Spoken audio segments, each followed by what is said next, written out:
क्या सचमुच शिव विनाश के देवता हैं? पिछले 3 एपिसोड में हमने एक अद्भुत यात्रा तय की। हमने देखा कि हर शुरुआत एक विचार से जन्म लेती है। फिर उस विचार को जीवित रखने के लिए निरंतरता चाहिए।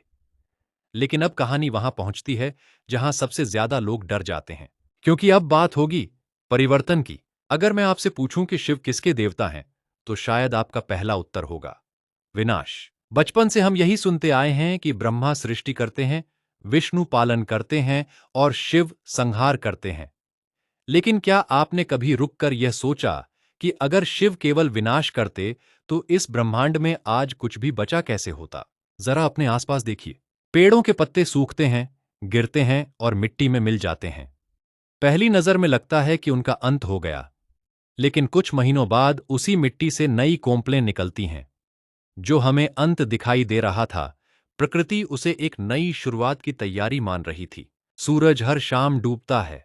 अगर हम केवल अपनी आंखों से देखें तो लगेगा कि रोशनी खत्म हो गई, लेकिन उसी क्षण पृथ्वी के किसी और हिस्से में सुबह हो रही होती है। सूरज नष्ट नहीं हुआ, केवल हमारी दृष्टि बदल गई। एक छोटा सा बच्चा बड़ा होकर युवा बनता है, फिर एक दिन वृद्ध हो जाता है।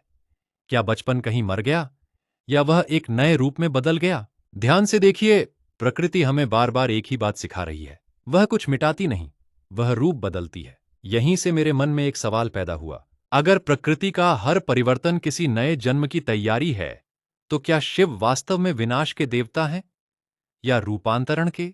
याद कीजिए, एपिसोड 2 में हमने सीखा था कि हर महान रचना पहले एक विचार के रूप में जन्म लेती है। एपिसोड 3 में हमने जाना कि उस विचार को जीवित रखना ही विष्णु का सिद्धांत है। लेकिन अगर हर चीज हमेशा वैसी ही बनी रहे, तो क्या विकास संभव होगा? कल्पना कीजिए कि एक बीज कहे, मैं बीज ही रहना चाहता हूं, मुझे टूटना नहीं है। क्या वह कभी वृक्ष बन पाएगा? कल्पना कीजिए कि एक इल्ली अपने कोकून से बाहर आने से डर जाए।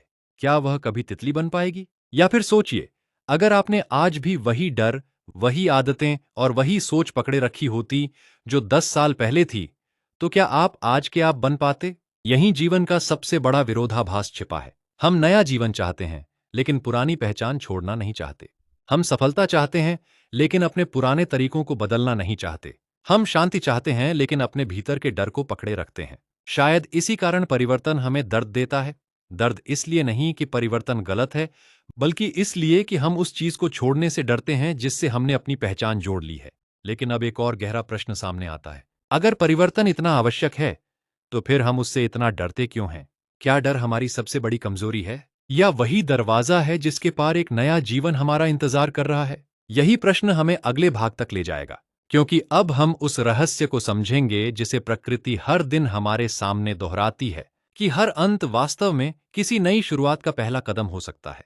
प्रकृति का सबसे बड़ा नियम, परिवर्तन। अगर आपने कभी जंगल को ध्यान से देखा हो, तो शायद एक बात महसूस की होगी।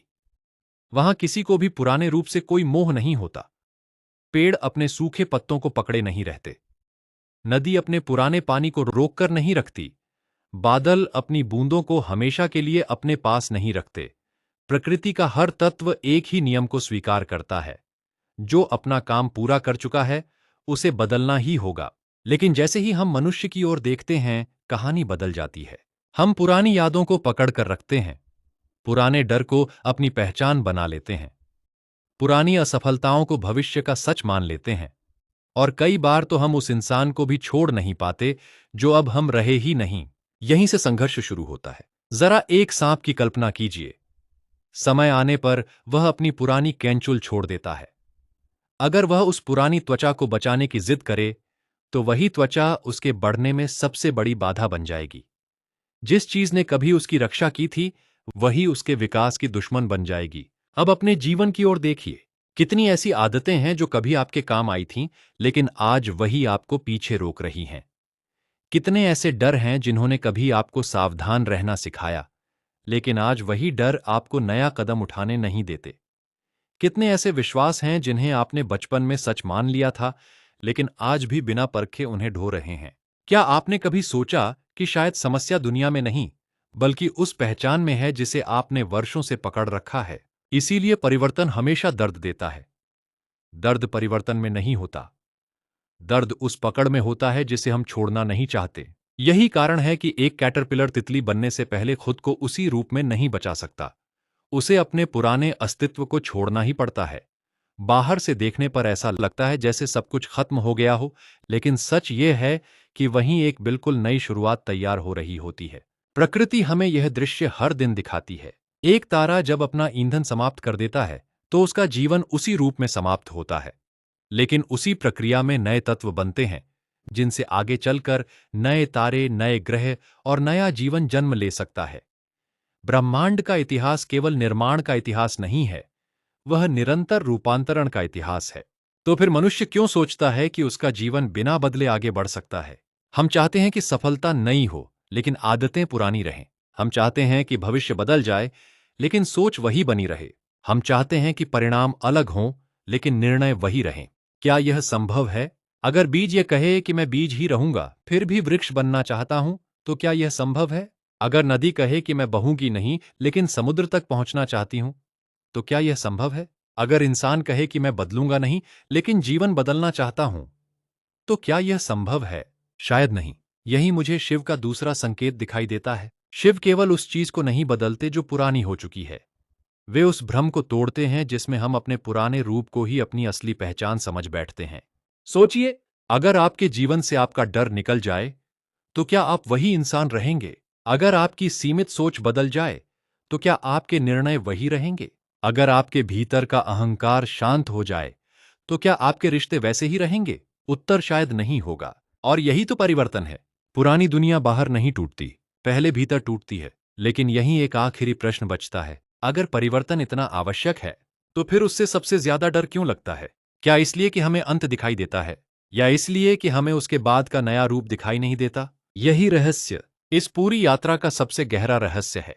क्योंकि अगले भाग में हम समझेंगे कि शिव का तांडव विनाश का नृत्य नहीं, बल्कि उस ब्रह्मांडीय लय का प्रतीक क्यों माना गया, जहां हर अंत एक नई शुरुआत के लिए स्थान बनाता है।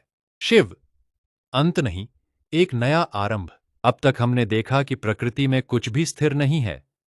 हर पत्ता बदलता है, हर ऋतु बदलती है, हर नदी अपना पानी बदलती है, यहां तक कि हमारा शरीर भी हर पल बदल रहा है। फिर भी सबसे बड़ा विरोधाभास यह है कि परिवर्तन प्रकृति का नियम होने के बावजूद मनुष्य उससे सबसे ज्यादा डरता है। क्यों?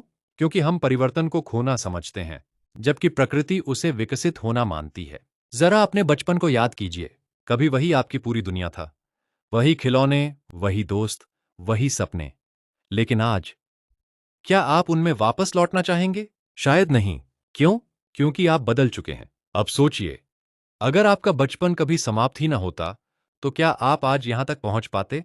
अगर बीज कभी टूटता ही नहीं, तो क्या वह वृक्ष बन पाता? अगर रात कभी समाप्त न होती, तो क्या सूर्योदय का कोई अर्थ होता? अगर सांस केवल भीतर ही जाती और बाहर कभी न आती, तो क्या जीवन संभव होता? यही प्रकृति हमें सबसे गहरा सत्य सिखाती है। जीवन केवल प्राप्त करने का नाम नहीं है, जीवन समय आने पर छोड़ने की कला भी है।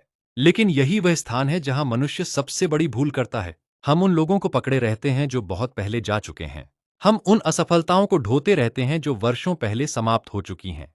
हम उन शब्दों को अपने भीतर जीवित रखते हैं जो किसी ने गुस्से में कह दिए थे। और सबसे बड़ी बात, हम अपने पुराने स्वरूप को पकड़े रहते हैं, जबकि जीवन हमें बार बार नया बनने का निमंत्रण देता रहता है। शायद इसी कारण शिव ध्यान में बैठे दिखाई देते हैं।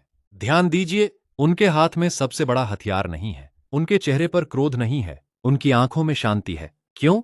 क्योंकि सबसे बड़ा परिवर्तन बाहर की दुनिया में नहीं होता। सबसे बड़ा परिवर्तन तब होता है जब भीतर बैठा हुआ भय शांत हो जाता है, जब अहंकार धीरे धीरे पिघलने लगता है, जब मैं हमेशा सही हूं की जगह मैं सीख सकता हूं जन्म लेता है।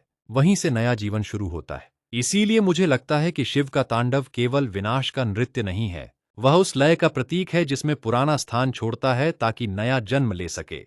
ठीक वैसे ही जैसे जंगल में कभी कभी आग लगती है, पहली नजर में सब कुछ समाप्त होता हुआ दिखाई देता है, लेकिन समय बीतने पर वही भूमि पहले से अधिक हरी हो जाती है।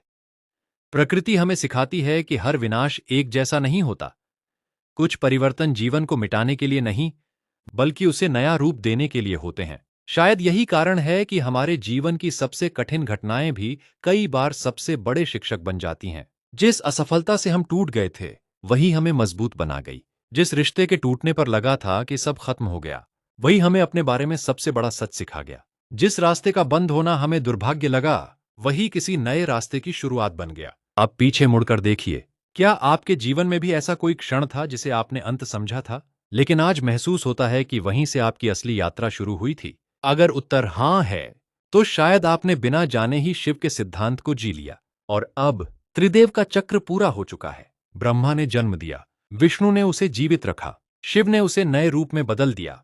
लेकिन यहीं एक ऐसा प्रश्न जन्म लेता है जिसने हजारों वर्षों से मनुष्य को बेचैन किया है। अगर परिवर्तन प्रकृति का नियम है, तो क्या मृत्यु भी सिर्फ एक परिवर्तन है, या वह वास्तव में अंत है? यही प्रश्न हमारी अगली यात्रा का द्वार खोलेगा, क्योंकि अगले एपिसोड में हम मृत्यु की नहीं, मृत्यु के सबसे बड़े भ्रम की बात करेंगे। और शायद उसी दिन जीवन को देखने का आपका तरीका हमेशा के लिए बदल जाएगा। आज का चिंतन, आज रात सिर्फ 5 मिनट शांत बैठिए और अपने आप से एक प्रश्न पूछिए, मेरे जीवन में ऐसी कौन सी एक चीज है जिसे मैं पकड़े हुए हूं, जबकि उसे छोड़ देने का समय बहुत पहले आ चुका है? क्योंकि कई बार नया जीवन पाने के लिए नया रास्ता नहीं, नया स्वयं बनना पड़ता है।